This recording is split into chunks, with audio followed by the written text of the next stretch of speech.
The misery of Superstorm Sandy's devastation grew Tuesday as millions along the U.S. East Coast faced life without power or mass transit for days, and huge swaths of New York City remained eerily quiet.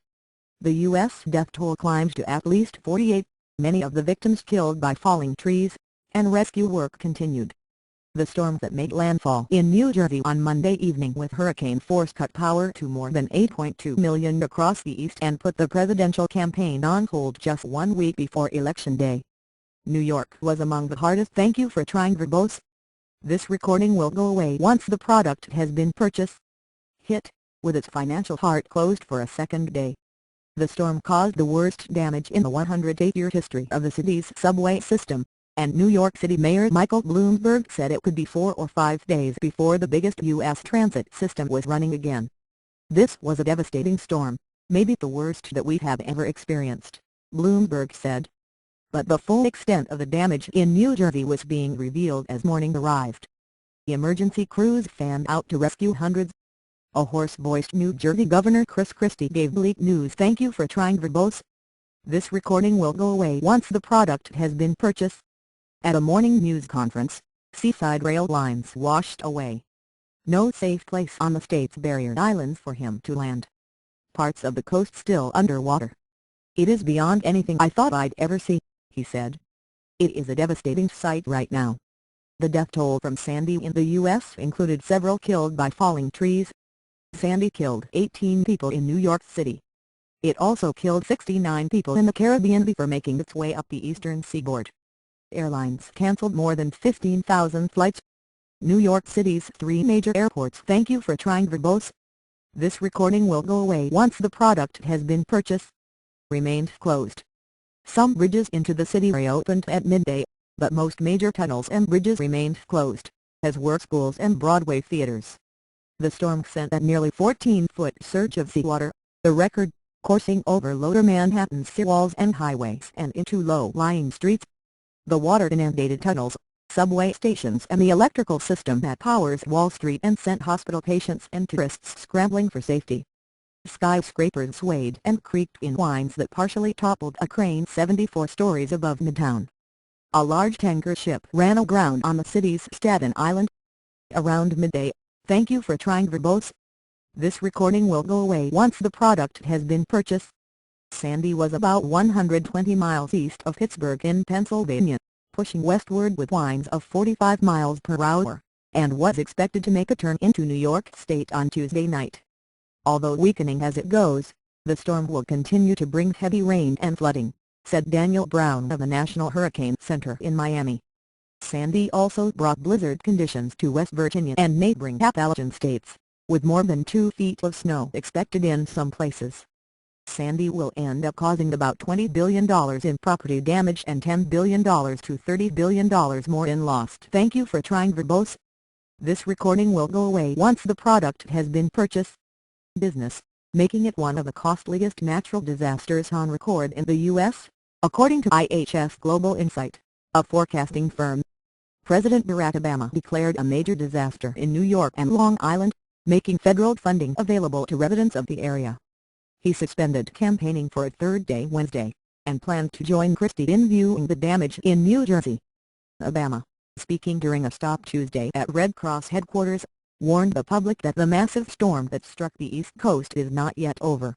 He said there were still risks of flooding. Thank you for trying verbose. This recording will go away once the product has been purchased. And downed power lines. He called the storm heartbreaking for the nation. The president offered his thoughts and prayers to those affected and told them America is with you. He said he also told government officials coordinating the response that there was no excuse for inaction. And he said he told governors in affected areas that if they get no for an answer, they can call me personally at the White House. Republican challenger Mitt Romney resumed his campaign, but with plans to turn a political rally in Ohio into a storm relief event. Water cascaded. Thank you for trying verbose. This recording will go away once the product has been purchased. Into the gaping, unfinished construction pit at the World Trade Center, and the New York Stock Exchange was closed for a second day, the first time that has happened because of weather since the blizzard of 1888. The NYSE said it will reopen on Wednesday. The fire raged in a neighborhood Tuesday morning in the borough of Queens, near the Atlantic Ocean, with 80 to 100 homes destroyed but no deaths reported. "This will be one for the record books," said John McSad, Senior Vice President for Electric Operations at Consolidated Edison, which had more than 670,000 customers. "Thank you for trying Verbose. This recording will go away once the product has been purchased." Without power in and around New York City. In New Jersey, where the superstorm came ashore, Sandy cut off barrier islands, swept houses from their foundations and washed amusement pier rides into the ocean. It also wrecked several boardwalks up and down the coast, tearing away a section of Atlantic City's world-famous promenade. Atlantic City's 12 waterfront casinos came through largely unscathed. A huge swell of water swept over the small town of Mudokite, and authorities struggled to rescue about 800 people, some of them living in a trailer park.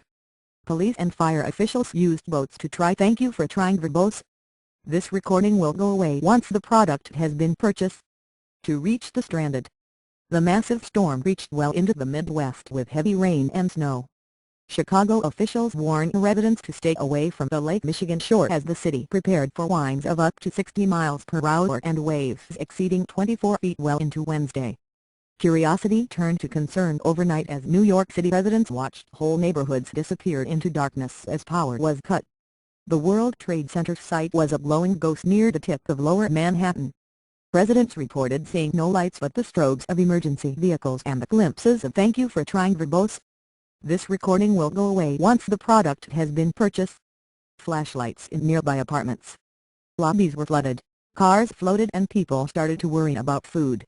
As Hurricane Sandy closed in on the Northeast, it converged with a cold weather system that turned it into a monstrous hybrid of rain and high winds, even bringing snow in West Virginia and other mountainous areas inland. Just before it made landfall, forecasters stripped Sandy of hurricane status, but the distinction was purely technical, based on its shape and internal temperature. It still packed hurricane-force winds. While the hurricane's 90 miles per hour 144 kilometers per hour winds registered as only a Category 1. "Thank you for trying Verbose. This recording will go away once the product has been purchased." On a scale of 5, it packed astoundingly low barometric pressure, giving it terrific energy to push water and land, said Kerry Emanuel, a professor of meteorology at MIT. New York University's Tisch Hospital was forced to evacuate 200 patients after its backup generator failed. NYU Medical Dean Robert Grossman said patients, among them 20 babies from the neonatal intensive care unit who were on battery-powered respirators, had to be carried down staircases and to dozens of ambulances waiting to take them to other hospitals. A construction crane atop a $1.5 billion luxury high-rise overlooking Central Park. "Thank you for trying Verbose. This recording will go away once the product has been purchased." Collapsed in high winds and dangled precariously. Thousands of people were ordered to leave several nearby buildings as a precaution. Bloomberg told reporters that the storm deaths were tragic but said the city pulled through better than some people expected, considering the magnitude of the storm. The mayor said, "We will get through the days ahead by doing what we always do in tough times, by standing together, shoulder to shoulder, ready to help the neighbor, comfort a stranger and get the city we love back on its feet."